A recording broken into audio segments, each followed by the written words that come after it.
dianggap tidak berpihak pada rakyat, Badan Eksekutif Mahasiswa Universitas Gadjah Mada Yogyakarta menyatakan mosi tidak percaya kepada rektor. Masalah kesehatan, 45 jemaah haji ditunda keberangkatannya ke Tanah Suci. Seru, puluhan crosser bersaing di Trial Game Dirt 2025.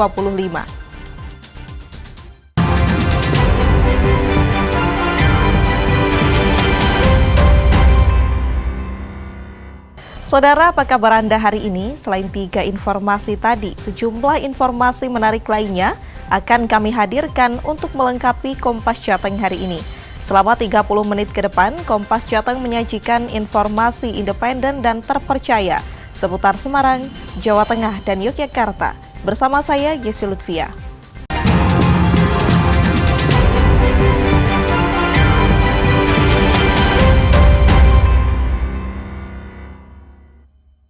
Mengawali Kompas Jateng pagi ini, saudara, diduga tak kuat menanjak di Jalan Prof. Hamka, Kecamatan Ngalian, Kota Semarang, Jawa Tengah. Truk tronton bermuatan besi mundur dan menabrak truk di belakangnya hingga truk bermuatan batu bata terbalik. Saat berada di jalan tanjakan, truk tronton bermuatan besi yang mundur diduga mengalami kendala di bagian mesin dan menabrak truk pengangkut batu bata di belakangnya. Tidak ada korban jiwa, kedua pengemudi beserta truk dibawa ke Mapolsek Ngalian untuk pemeriksaan lebih lanjut. Kejadian waktu pas naik, ada tronton nyalip dari bawah, langsung dari sampai atas, langsung mati muter buanten langsung. Oh, truk trontonnya melorot berarti? Iya, truknya turun langsung. Terus? Langsung turun, langsung nendang saya. Nabrak jenengan? Dan saya langsung gelimpang langsung. Langsung gelimpang? Wilayah Ngalian pada pukul 09.00, sekira pukul 09.00, kabin truk yang naik dari arah Hilakah menuju ke arah Mijen pada saat di depan BPI Jalan Prof. Hamka mengalami gangguan mesin sehingga menimpa kendaraan kol diesel yang ada di belakangnya. Namun demikian untuk saat ini telah terevakuasi tepat pada pukul 11:50. Untuk korban nihil, jadi hanya kecelakaan menyebabkan 2 kabin truk dan hanya materi.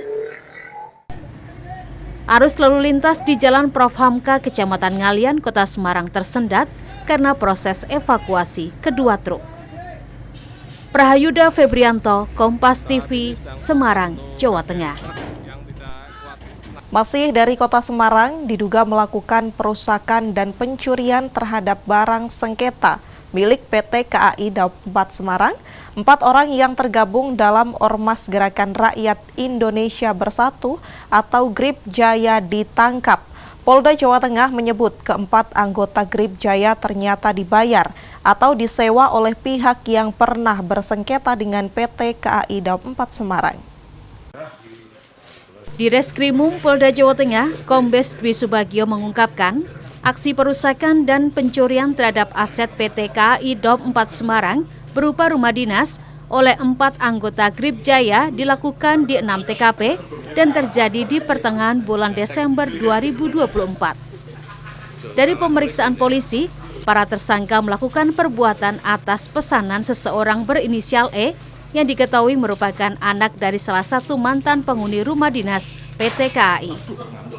Dalam aksinya, para tersangka mendapatkan imbalan Rp1.700.000 dari pemesan berinisial E dan saat ini masih dalam pencarian petugas.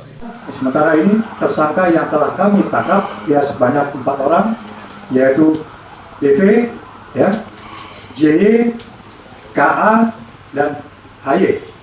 Keempatnya ini adalah oknum Ormas GRIP. Salah satunya adalah ketua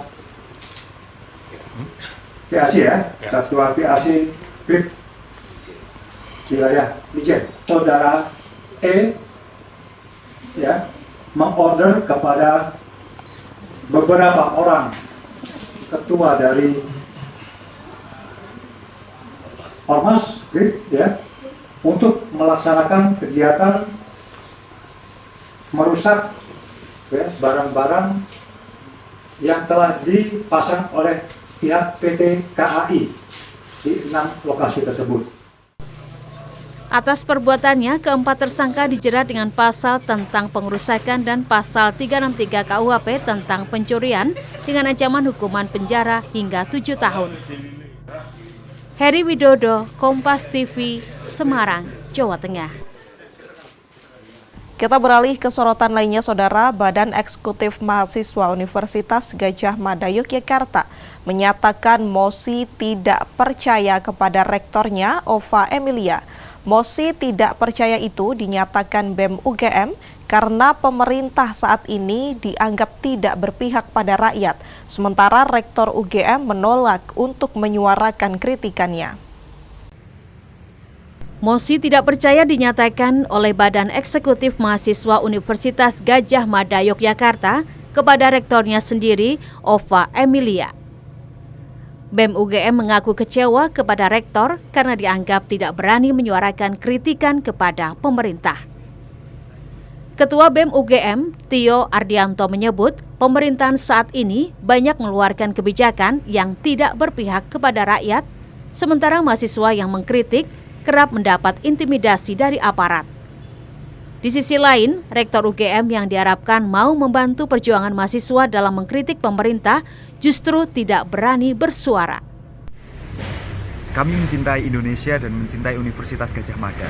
Mosi tidak percaya kepada rektor, kami layangkan untuk mengembalikan marwah UGM sebagai kampus kerakyatan, yang artinya harus berpihak semata-mata pada kepentingan rakyat dan bukan kepentingan penguasa.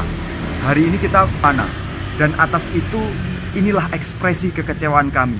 Mosi tidak percaya kepada rektor UGM yang tidak akan kami cabut rasa ketidakpercayaan kami sebelum rektor melayangkan mosi tidak percaya kepada rezim Prabowo Gibran atau yang setara dengannya sebagai penegasan keberpihakan dan keinginan UGM untuk menyelamatkan rakyat. Sikap mosi tidak percaya yang dinyatakan BEM UGM diambil karena para mahasiswa hanya ingin mengembalikan marwah UGM sebagai kampus kerakyatan. Michael Aryawan, Kompas TV, Yogyakarta. Masalah kesehatan, 45 jemaah haji ditunda keberangkatannya ke Tanah Suci. Informasinya sesaat lagi hanya di Kompas Jateng.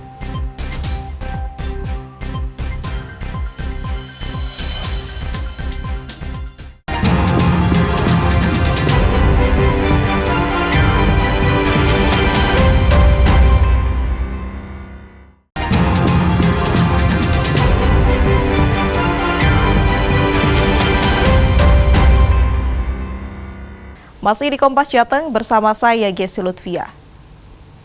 Pasca jebolnya pagar pembatas di Pelabuhan Tanjung Emas Semarang yang mengakibatkan banjirop, PT Pelindo berjanji segera membangun ulang pagar pembatas laut setinggi 25 meter.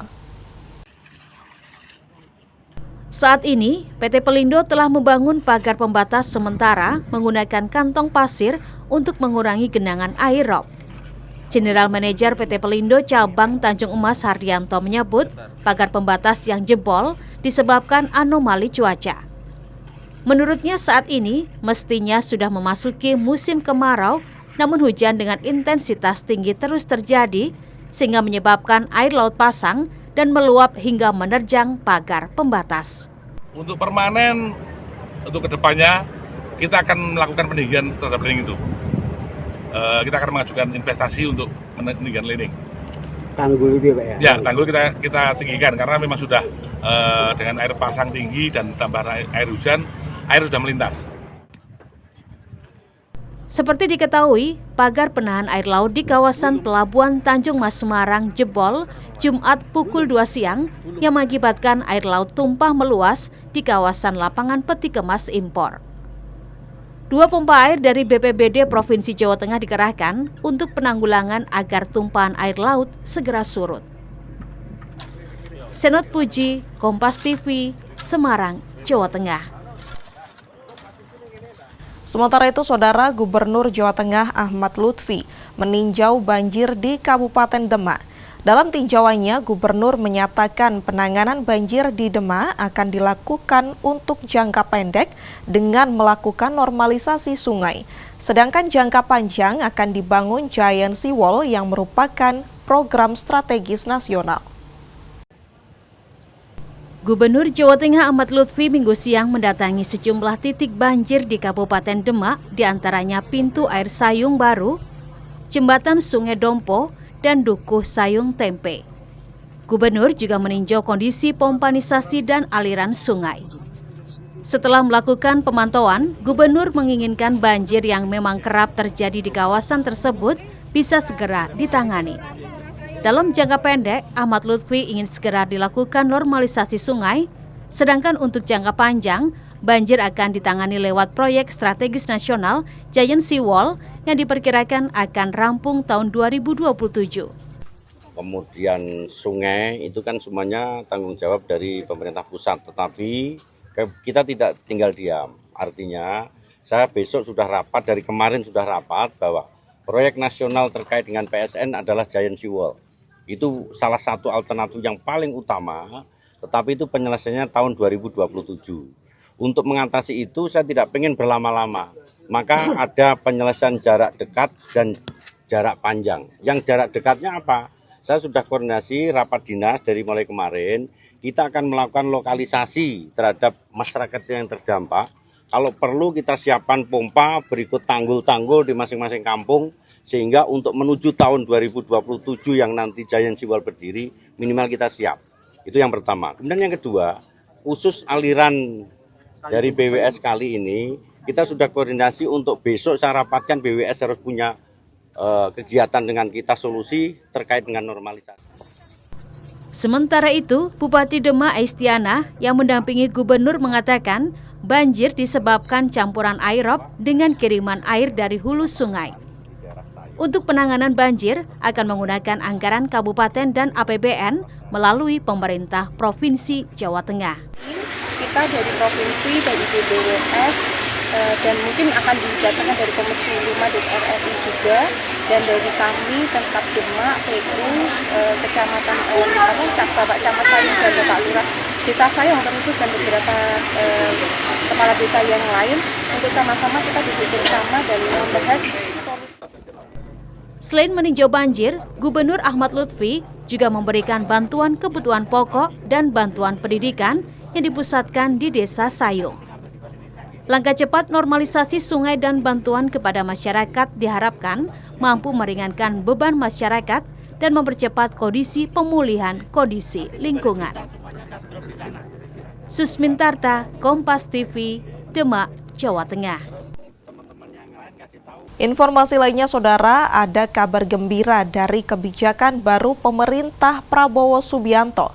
Diskon tarif listrik 50% akan hadir kembali di bulan Juni dan Juli. Berikut tanggapan dari warga Kota Semarang terkait kebijakan baru tersebut. Dan informasinya akan disampaikan oleh jurnalis Kompas TV Gesi Lutfiah dan juru kamera Senot Puji. Ya, Saudara, isunya pemerintah akan kembali memberlakukan potongan tarif listrik senilai 50% bagi seluruh masyarakat Indonesia. Seperti yang sudah berlangsung pada bulan Januari dan juga Februari 2025 lalu, di mana masyarakat yang menggunakan daya listrik di bawah 2.200 volt ini akan mendapatkan potongan senilai 50%, rencananya pada bulan Juni dan juga Juli nantinya juga akan diberlakukan. Namun syarat ini berbeda dengan bulan sebelumnya, Saudara, di mana jika kemarin masyarakat yang mendapatkan ini hanya mereka yang menggunakan daya di bawah 200 volt. Namun di bulan Juni dan juga Juli nanti mereka yang akan mendapatkan adalah yang menggunakan daya di angka 1300 volt. Lalu bagaimana pendapat masyarakat untuk menyambut potongan 50% ini? Coba sedikit kita tanya-tanya. Bersama saya sudah ada salah satu masyarakat dari Kota Semarang. Halo Mbak, selamat siang. Ya. Dengan Mbak siapa ini? Dila. Oke Mbak Dila, kita minta waktunya sebentar ya. Mbak, kemarin sempat dengar nggak isu pemerintah ini akan memberlakukan potongan kembali untuk bulan Juni dan juga Juli? Baru hari ini. Baru hari ini ya? Kan kemarin baru yang Januari Februari. Nah, kalau yang Juni Juli belum, baru hari ini dengar. Kalau yang Januari Februari kemarin berarti sempat dapat, Mbak? Sempat dapat. Kan ini masih tagihan bukan yang token listrik. Jadi tetap dapat. Berarti sempat merasakan potongannya ya, Mbak. Awalnya ini berapa, Mbak, daya untuk di rumah ini? 900 volt ya. Terus selama 2 bulan di Januari sama Februari kemarin yang dirasakan ini potongannya dari berapa ke berapa, Mbak? Biasanya kan dari tahun 2024 itu 200 ribuan. Nah terus Januari Februari itu kita kena di 100 ribuan. Jadi ya lumayan sih. Buat kan potongan itu buat kebutuhan lain ya, Mbak. Kalau pengeluarannya sendiri, Mbak, apakah sangat berpengaruh gitu kalau dihubungkan dengan pekerjaan Mbaknya? Kalau udah dapat 50% itu apakah sangat membantu atau gimana? Kalau bagi saya biasa, tapi kalau kan saya kerjanya di kayak di sales gitu, di toko pakaian. Nah, itu kayak power buying-nya customer untuk saat-saat ini itu menurun banget dari tahun-tahun sebelumnya. Jadi kayak emang ekonominya sekarang kan emang lagi turun, jadi kayak ya emang kerasa sih. Berarti memang merasakan dampaknya itu juga ya, Mbak, meskipun secara tidak langsung melihat di lapangan gitu. Kira-kira berarti, Mbak, kalau nanti bulan Juni dan juga Juli akan diberlakukan, apalagi kan ini masih 900 ya, tentunya masih dapat, akan bermanfaat atau gimana? Bermanfaat sih kan 50% itu kan 100. Kalau di saya kan 100 ribu kan kebutuhan lainnya bisa beli beras, yang lainnya kan lumayan, Mbak. Jadi membantu sih kalau bagi saya. Berarti kemarin setelah bulan Januari Februari angka tarifnya itu berapa, Mbak? Dari Januari yang dapat potongan berapa, terus naiknya berapa? Dari Januari Februari kan kita bayar 100 ribu, terus mulai bulan Maret April itu sama Mei itu kayak naik lagi jadi 200 ribu lagi, balik lagi ke yang tahun 2024. Oke, berarti nanti kalau dapat bakal balik ke 100 nih ya, Mbak ya. Mungkin boleh disampaikan harapannya ke pemerintah terkait dengan potongan tarif ini, Mbak, seperti apa? Harapannya sih walaupun nggak ada potongan tarif, tapi biaya untuk PLN dan lainnya itu memang benar kecil gitu kan, dengan ekonomi sekarang kan juga jadi kayak rakyat juga bisa merasakan yang lain gitu. Harapannya kalau bisa lanjut. Iya. Oke, Gitu. Terima kasih, Mbak. Ya, terima kasih. Ya, saudara, memang harapan dari masyarakat ini tentunya pemerintah ini bisa memberlakukan diskon ini lebih lagi dan akan terus berlanjut hingga bulan-bulan berikutnya, sehingga di tengah kondisi ekonomi yang saat ini masih down, masyarakat ini terbantu dengan adanya potongan 50% bagi para pengguna daya listrik baik di bawah 1.300 maupun diharapkan juga nanti di atas 1.300 ini bisa terbantu dengan adanya potongan tarif ini. Diskon tarif listrik ini akan diberikan bersamaan dengan sejumlah intensif ekonomi lainnya. Pemerintah juga menyiapkan diskon untuk berbagai moda transportasi selama masa libur sekolah. Gesi Lutfiah, Senot Puji, Kompas TV, Semarang, Jawa Tengah. Labbaik Allahumma labbaik, labbaik la syarika laka labbaik, innal hamda wan ni'mata laka wal mulk la syarika lak. Kita beralih ke informasi haji. 45 orang jemaah calon haji embarkasi Solo ditunda keberangkatannya ke Tanah Suci. Rata-rata penyebab tertundanya keberangkatan karena jemaah calon haji mengalami gangguan kesehatan sehingga dinyatakan tidak layak terbang. Kasubag Humas PPIH Embarkasi Solo, Gentur Rahma Indriadi mengatakan, terdapat tambahan 5 orang jemaah calon haji yang ditunda keberangkatannya dari hari sebelumnya, yakni 40 orang. Mayoritas merupakan jemaah calon haji berusia lanjut, kemudian dikembalikan ke daerah masing-masing untuk melakukan perbaikan kesehatan. Apabila dalam waktu dekat sudah dinyatakan sembuh, maka bisa berkoordinasi dengan PPIH Embarkasi Solo untuk diperiksa kesehatannya dan disiapkan dokumen keberangkatannya jika lolos pemeriksaan. Namun apabila belum dinyatakan lolos, akan diikutkan pada ibadah haji tahun berikutnya dengan menjalani sejumlah pemeriksaan yang ada. Untuk jemaah tunda, jumlahnya menjadi 45. Di situ ada 7 pendamping, sisanya adalah jemaah yang tidak lolos pemeriksaan tahap 3 di embarkasi. Jadi jumlah tersebut memang bertambah dari kemarin 40, sekarang menjadi 45. Kita berharap jemaah-jemaah ini yang berangkat masuk ke asrama haji sehat, bugar, sehingga pada saat pemeriksaan tahap akhir di embarkasi, beliaunya bisa lolos dan siap untuk terbang ke Tanah Suci. Pemeriksaan tahap 3 itu rata-rata yang di catatan kami ada yang karena gagal ginjal, demensia, depresi, penyakit jantung, paru, itu yang memang tidak layak untuk terbang seperti itu. Rata-rata usianya berapa, Pak? Usianya di atas 65 tahun, paling banyak di 65, 68, 70.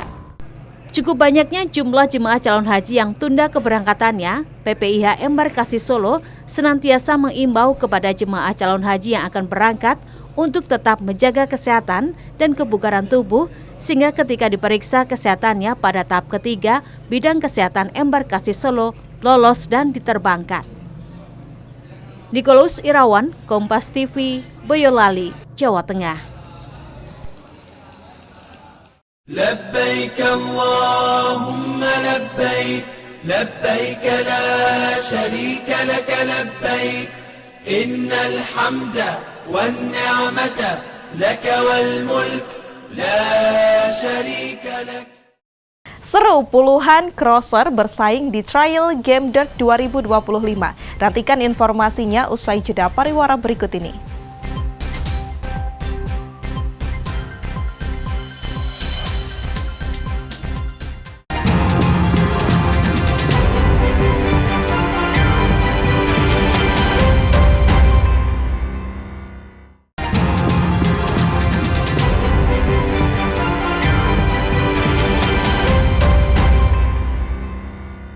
Terima kasih Anda masih di Kompas Jateng bersama saya Gesi Lutfiah.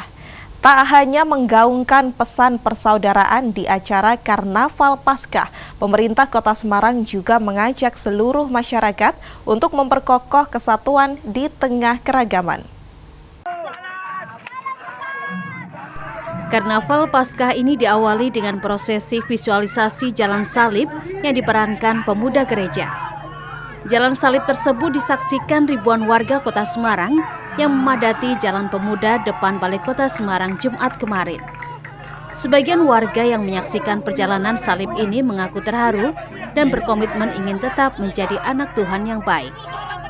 Tak hanya ribuan jemaat gereja di Kota Semarang, Karnaval Paskah ini juga diikuti warga lintas agama, komunitas disabilitas, dan siswa sekolah. Pada Karnaval Paskah yang mengusung tema Kebangkitan Kristus, membawa harapan bagi semua ini, dihadiri pula Wali Kota Semarang, Agustina Wilujeng Pramestuti, dan jajaran pemerintah Kota Semarang. Warga bergembira dengan peristiwa Paskah ini, sehingga bisa menyaksikan drama visualisasi di Jalan Pemuda. Dan juga tadi saya pantau di sepanjang jalan Kota Lama menuju Balai Kota ini juga antusiasme warga begitu baik. Iya, tapi kan di gereja, tapi ini langsung kayak di karnaval gitu. Kalau Mbak sendiri memaknai Paskah ini seperti apa? Sebagai kebangkitan Yesus yang telah berkorban untuk kami anaknya. Festival perayaan Paskah ini digelar sebagai bentuk semangat moderasi beragama di Kota Semarang dan untuk memperkuat toleransi antar umat beragama. Sebelumnya, telah digelar perayaan Dukderan dan Festival Ogoh-Ogoh, dan kini giliran jemaat gereja sekota Semarang mengadakan perayaan Paskah. Senot Puji, Kompas TV, Semarang, Jawa Tengah. Kita beralih ke berita olahraga saudara. Puluhan crosser dari berbagai wilayah di Indonesia bersaing menjadi yang tercepat pada Trial Game Dirt di Kota Semarang. Sejumlah pembalap dibuat kewalahan pada weight race seri pembuka Trial Game Dirt 2025 ini. Trial Game Dirt kembali digelar tahun ini dengan laga pembuka di Kota Semarang. Total, ada sekitar 50 crosser yang mengikuti gelaran tahunan ini. Kota Lumpia yang belakangan masih sering diguyur hujan, membuat sirkuit kali ini menjadi berat bagi para rider. Sejumlah pembalap terpeleset dan terjatuh saat beradu kecepatan di lintasan basah akibat hujan pada malam sebelumnya. Seri pembuka dengan drama medan licin menjadikan persaingan antar joki menjadi lebih menarik sehingga diharapkan muncul crosser-crosser baru pada gelaran ini.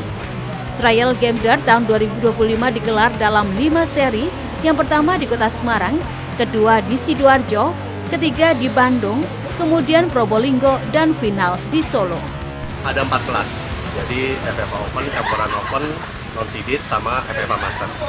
Bedanya di sini sirkuit pasti kita akan selalu berganti-ganti handicap susunannya, dan yang biasanya juga kita main power speed, di sini agak kita variasi sedikit, ada beberapa tikungan, sehingga yang pasti beda dari tahun kemarin.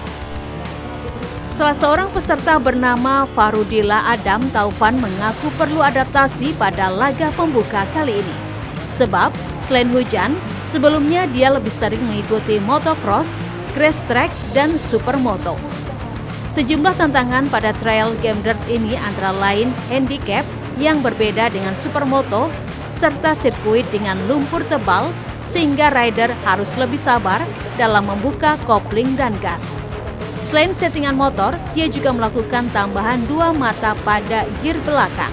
Kalau kesulitan mungkin di handicap yang pertama, terus lumpur yang begitu tebal, jadi kita harus fokus ke handicap biar landingnya nyaman, juga racing band-nya nyaman, nggak boleh terburu-buru. Sejumlah nama mentereng pada dunia balap motor penggaruk tanah yang ikut memeriahkan gelaran ini antara lain Lantian Juan, Ananda Rigi Aditya, M. Zidan, M. Excel, Asep Lukman, Farudila Adam Taufan, Farhan Hendro anak dari pebalap motocross Asep Hendro, Hilman Maksum, serta sejumlah nama lainnya. Prahayuda Febrianto, Kompas TV, Semarang, Jawa Tengah. Informasi tadi sekaligus mengakhiri Kompas Jateng hari ini. Saya Gesi Lutfia, mewakili kerabat kerja yang bertugas, mengucapkan terima kasih atas perhatian Anda. Selamat mengikuti acara kami selanjutnya, Kompas TV Independen Terpercaya. Sampai jumpa.